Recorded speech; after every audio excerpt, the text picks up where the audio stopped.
Os 6 dias de ataques aéreos de Israel ao Líbano provocaram centenas de mortes, milhares de feridos e uma fuga em massa de quem mora no sul, rumo ao norte do país. Na estimativa da ONU, quase 100 mil pessoas deixaram tudo para trás. O governo do Líbano já fala em quase 500 mil de deslocados. Um êxodo crescente, puxado pelo temor e expectativa de uma iminente incursão terrestre do exército israelense. Famílias inteiras levaram tudo o que podiam. As imagens impressionantes mostram carros e caminhonetes lotados, com mulheres e crianças na caçamba dos veículos. Entre essas pessoas, um jornalista brasileiro que tentava fazer o trajeto inverso, sair de Beirute e chegar ao sul do país. Ele, que como milhões de brasileiros, tem ascendência libanesa. Mas no caso dele, ele está no Líbano pela primeira vez e está lá para cobrir essa guerra entre Israel e Hezbollah.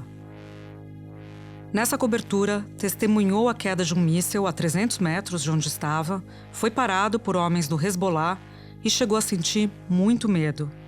Isso apesar de toda a experiência em conflitos armados, na Ucrânia, Síria, Iêmen e Iraque.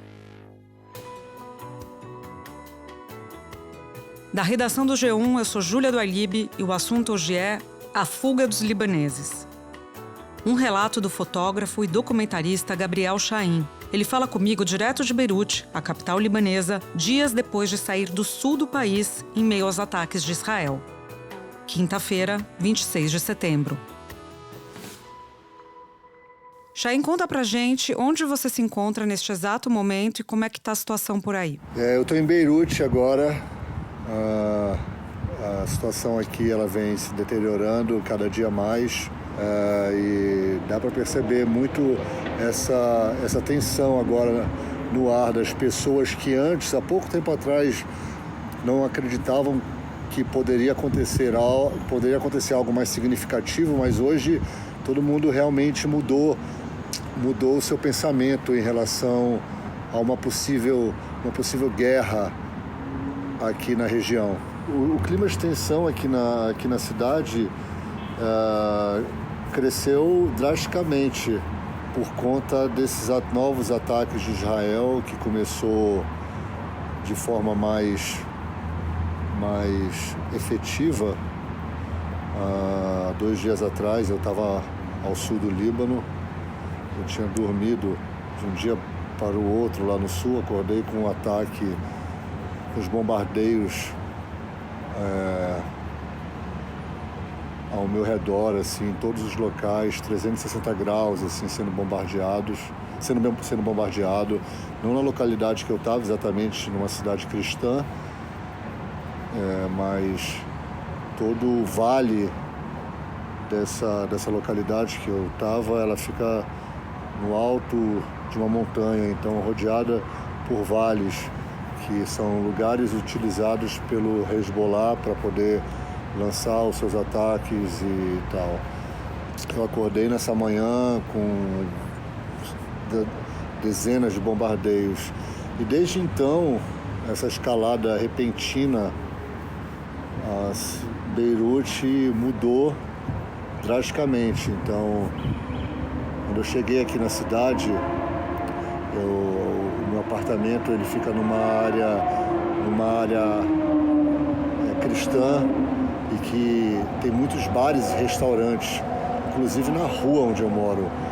Então eu cheguei aqui por volta de 9 horas da noite, depois de deixar o sul, e eu já fiquei assim meio que, opa, tem alguma coisa estranha, porque todos os restaurantes e bares que sempre muito movimentados, inclusive numa segunda, numa terça-feira e durante toda a semana, sempre lotados, estavam fechados.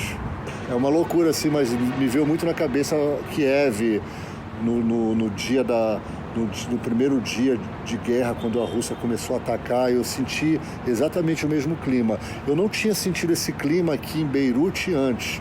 Então, se você me perguntasse há uma semana atrás Gabriel, vai ter guerra? Eu provavelmente falaria assim, acho que não. Vai ter uma escalada, mas não algo muito significativo que faça com que as pessoas mudem a sua forma de viver diária. E foi exatamente o que aconteceu na Ucrânia. Eu já tive em outras cidades também, claro, menores do que Kiev, do que Beirute, tipo na Síria, durante uma invasão turca, que eu fiquei na cidade e acompanhei o início da guerra. Então esse clima, eu conheço muito bem esse clima pré-guerra, assim, onde as pessoas, um dia antes, 2 dias antes, elas ainda continuam não acreditando, com aquele resquício de esperança que tudo vai ficar bem, que nada vai acontecer. E quando eu cheguei aqui há 2 dias atrás, quando eu voltei a Beirute do Sul, eu comecei a perceber que isso tinha mudado nas pessoas. Quando você fala sobre guerra, você está falando de uma incursão terrestre de Israel? Você está falando de uma guerra total para além de Israel e Hezbollah, envolvendo outros atores da região? Eu posso te dizer, e vou até concordar com um colega nosso, com o Guga, que esses dias falou em uma das vezes que vocês estavam... Eu não lembro se você estava, mas eu vi um corte do Guga falando que já é guerra total. E eu concordo com ele, de certa forma, assim, já é guerra total. Então, assim, não é que existe nesse momento um risco de guerra total. Agora é guerra total. Aquele conflito que a gente vinha falando ao longo desse ano, que era de baixa intensidade, concentrado na fronteira, se ampliou totalmente e rapidamente. Mesmo que não exista essa invasão terrestre ainda, mas a intensidade de bombardeios e o número de vítimas fatais não é um conflito qualquer, não é uma trocação hostil entre Israel e o grupo Hezbollah. É algo muito maior do que isso. Então eu posso dizer que já é guerra total, com bombardeios em Beirute, mais de alguns em Byblos, que não fica tão longe daqui de Beirute, Bekaa, o sul todo do Líbano. Então uma ofensiva terrestre vai, claro, agravar e elevar esse conflito a outro patamar de muito mais agressividade. Os bombardeios atingiram principalmente o sul e o leste do território libanês. Nesse vilarejo, carros e prédios ficaram destruídos. As estradas para o norte do país continuaram engarrafadas hoje. Dezenas de milhares de pessoas tiveram que sair de casa.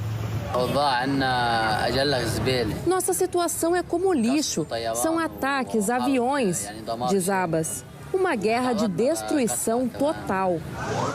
A porta-voz do Alto Comissariado da ONU para os Direitos Humanos destacou que ataques que matam civis podem representar violações do direito internacional. Os ataques de hoje mataram 72 pessoas e deixaram 392 feridas, de acordo com o Ministério da Saúde do Líbano.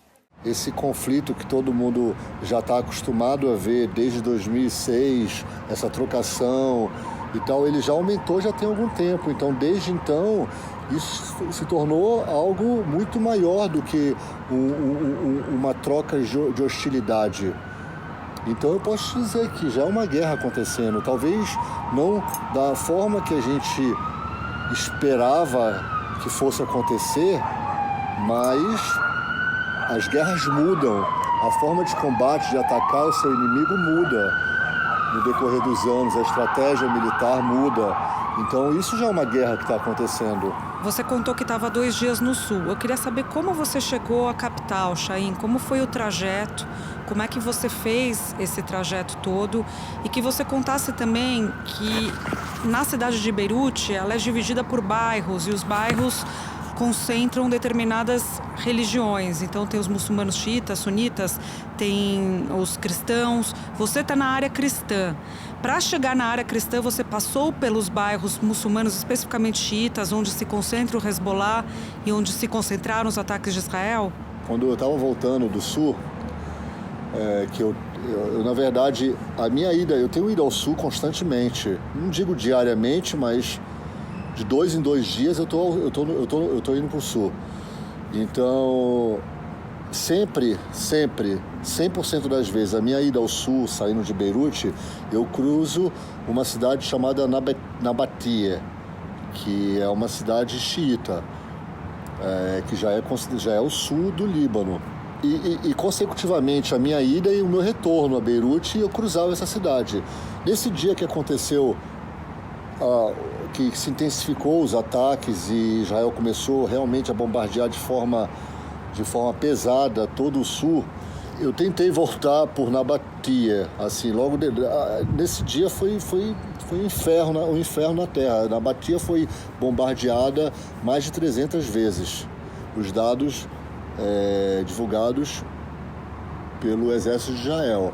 Eu recebi uma informação quando eu estava lá, eu estava numa cidade chamada Marjayun, que é uma cidade cristã, um contato do meu produtor que mora nas localidades. Ele recebeu a informação de que centenas de milhares de pessoas estavam deixando às pressas Nabatia por conta dos bombardeios severos que estavam acontecendo. E eu falei para ele, a gente tem que ir lá gravar esse human flow, essa fuga em massa das pessoas. Ele falou, mas estão bombardeando. Eu falei, vamos esperar um pouco. A gente esperou o bombardeio acabar, a gente entrou no carro, desceu o vale todo, quando a gente chegou em Nabatia, estava cidade deserta, fumaça ao meu lado esquerdo do carro. A gente chegou assim, pouco tempo depois dos bombardeios terem cessado, e meu produtor falou, eu acho que a gente não deveria ter vindo aqui agora. Aí eu falei, talvez seja mais perigoso a gente voltar agora. Então vamos fazer o seguinte, vamos seguir em frente. A gente pegou uma rodovia, uma rua que corta a cidade assim, de ponta a ponta. A gente dirigiu rápido, assim, eu tenho no carro press em todo o carro, no teto, nas portas, na frente, na traseira, no teto principalmente, que é por conta dos ataques aéreos, né? Para se por acaso tiver algum drone sobrevoando e ele perceber que é imprensa, ele não deveria estar atingindo, né? Então eu tenho isso no carro, e claro, tanto eu quanto o meu produtor, com colete balístico, capacete balístico, com press, imprensa na frente e atrás, no capacete dos 2 lados atrás. E a gente, falei, vamos, segue, vamos rápido. E a gente seguiu, ele acelerou, e a gente chegou no final dessa rua. A gente percorreu mais ou menos uns 20 minutos, até no final da rua.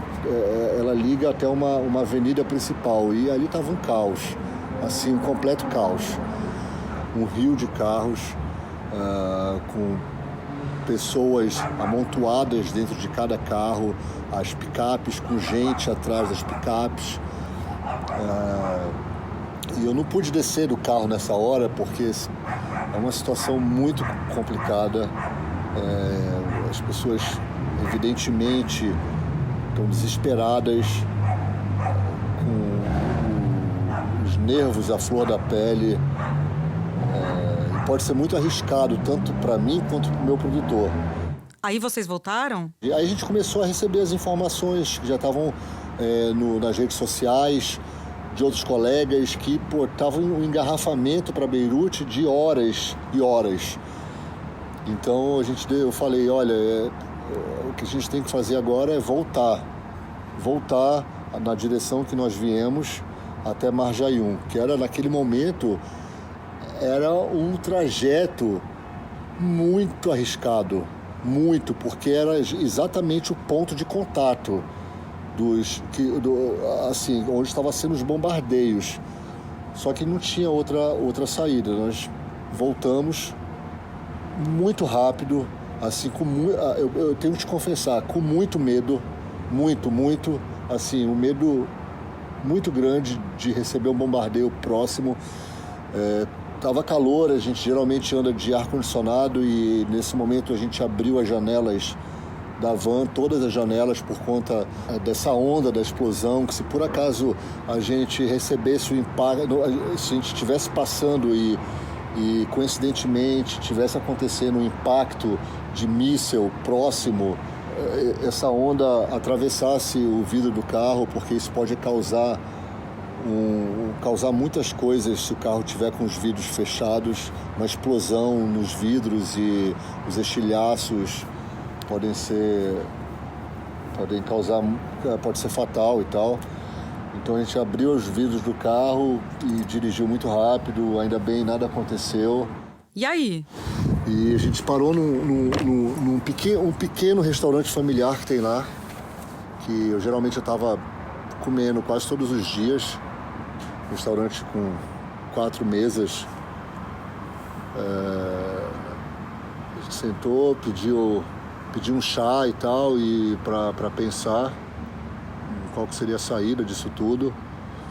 Aí do nada o Hezbollah começou a lançar foguetes de uma posição atrás de onde nós estávamos, não tão perto, mas os foguetes passaram pela nossa cabeça, indo em direção a Israel.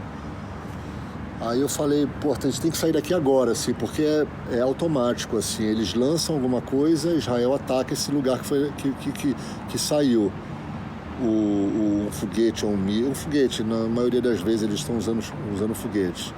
O foguete não tem uma direção específica, o míssil ele tem uma direção que tem uma coordenada, que atinge o alvo exato. Então eu falei, vamos sair daqui, a gente saiu, meio que urgente.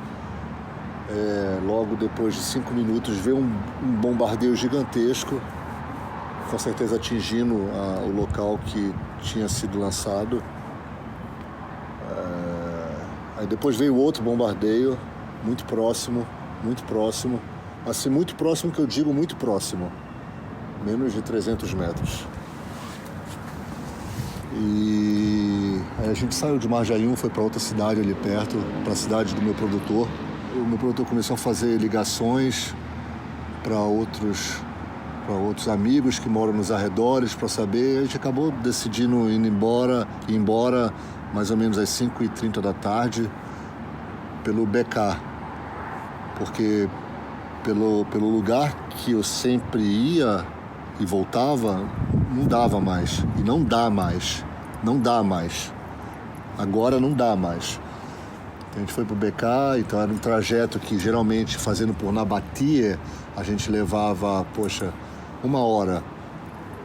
E pelo BK, mais ou menos, normalmente 1h40, 1h50.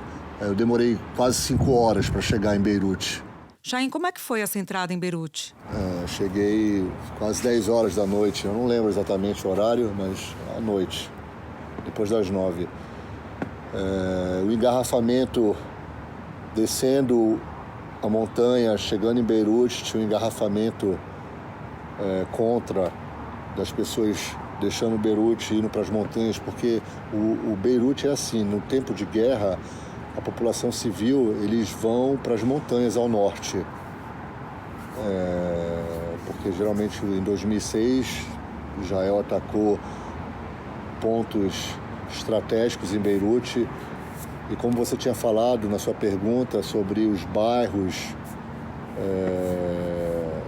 a diferenciação de bairros, um dos bairros que foi bastante atingido em 2006 e consecutivamente está sendo atingido agora é Darya. Darya é um reduto xiita, onde o Hezbollah tem uma grande força ali dentro. Eu não digo e não posso jamais generalizar que todo mundo que mora ali faz parte do Hezbollah, de forma nenhuma. Mas o Hezbollah tem uma grande força dentro desse bairro. E tem muitos brasileiros morando ali também. Inclusive, por ser um bairro que ele é mais barato, um pouco mais barato do que morar em outros bairros. Um bairro cristão, em Beirute, ou um bairro cristão, que é bem mais caro, outros bairros também. Então, no meu retorno, eu vim embora do Sul, o meu produtor de lá ficou lá, evidentemente, eu tenho outro produtor em Beirute, e eu vim em contato com os dois, porque foi um trajeto longo, à noite, e eles estavam preocupados também, eu voltei dirigindo o carro.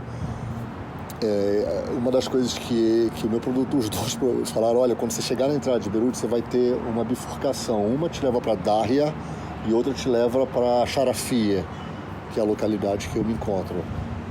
Não pega Darya, porque Darya tinha sido bombardeado também naquele dia. Nesse trajeto, Chaim, você encontrou integrantes do Hezbollah, o exército libanês parou vocês, ou os integrantes do Hezbollah pararam vocês? Vocês tiveram alguma interlocução com o grupo, com integrantes do grupo? Em Marjaim, eles me pararam, pedi a documentação para saber. Mas como eu estava lá, eu tô lá sempre, eles já tinham me visto, assim, sabem que eu sou brasileiro, que eu sou da imprensa, mas quando tá esse clima pesadíssimo, nesse dia, as coisas mudam. Então qualquer estrangeiro pode ser um suspeito.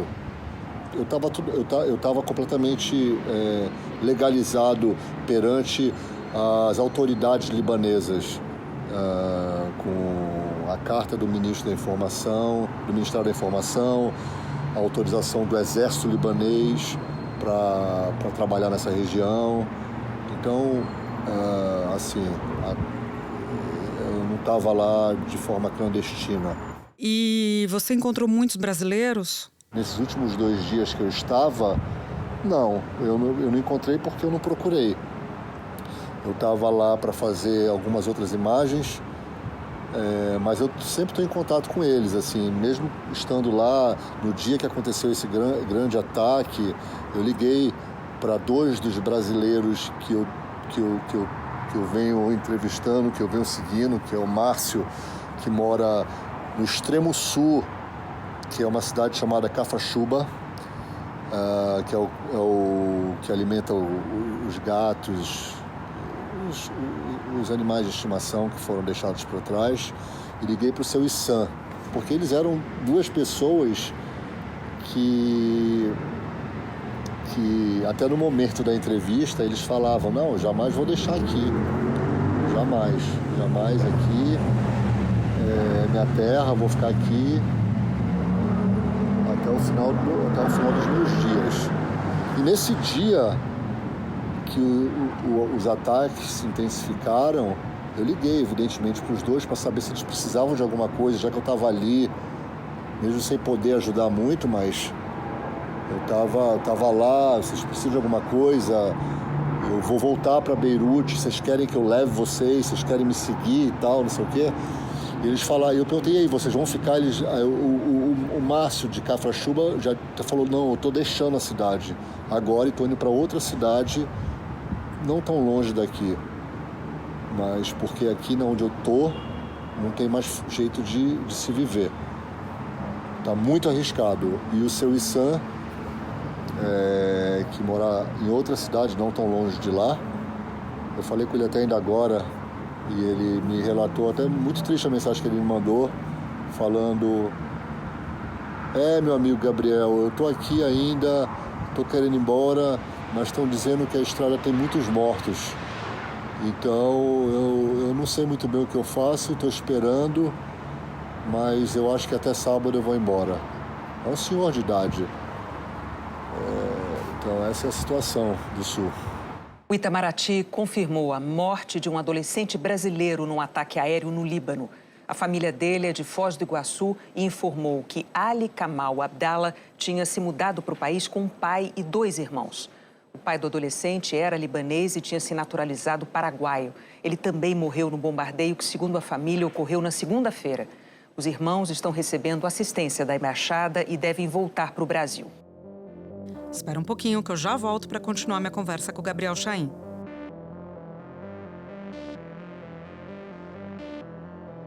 Chaim, você tem ascendência libanesa por parte de pai, assim como Gustavo Chakra, assim como eu por parte de mãe, assim como outros milhões de brasileiros. É a sua primeira vez no Líbano. Qual a sua impressão? O país guarda alguma similaridade com o Brasil? É um país que está passando por uma grave crise econômica, que teve uma guerra civil entre 75 e 90.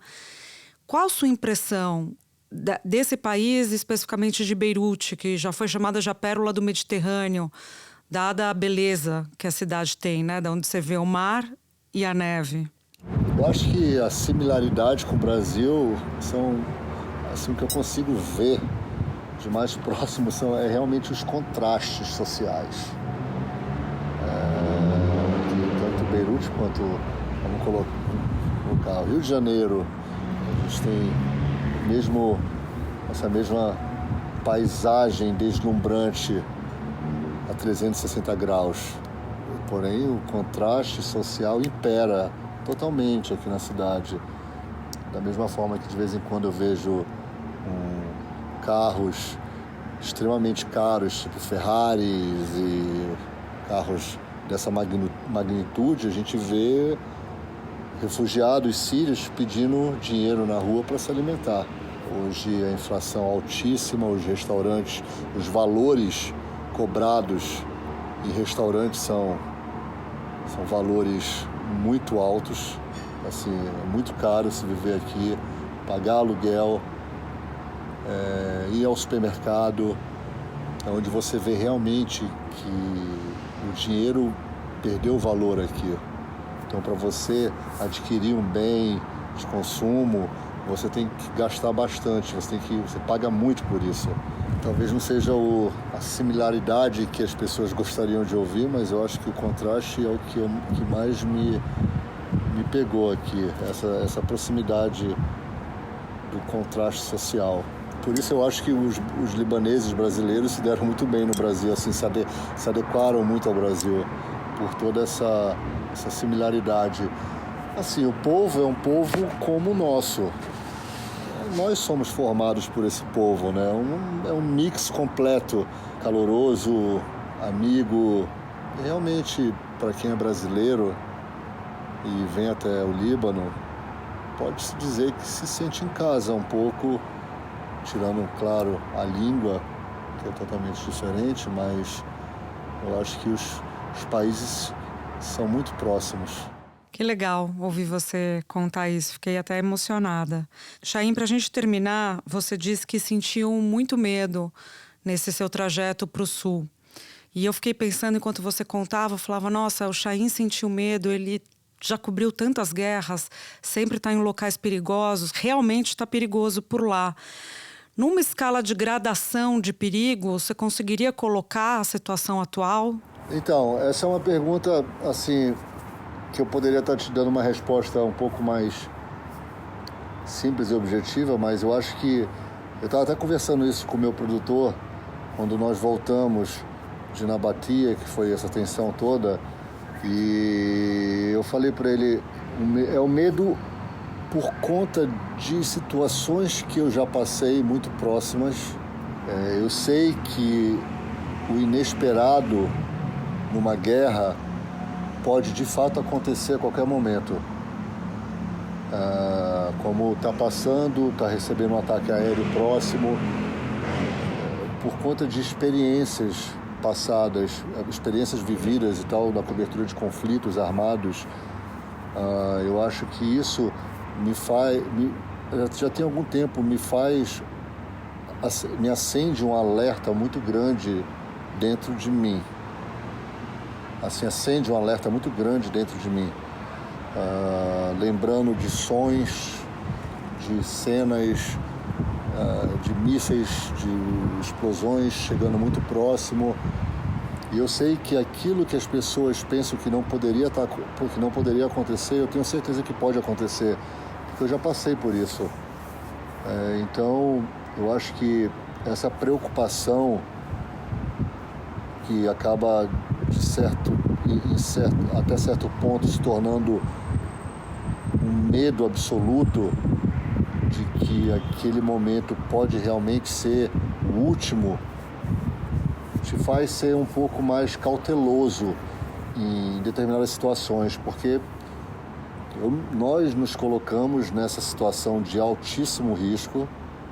Então, naquele momento, o importante era realmente sair daquela situação. Então, naquele trajeto que era um trajeto de 25 minutos, mais ou menos, ele naquele momento foi uma eternidade absoluta.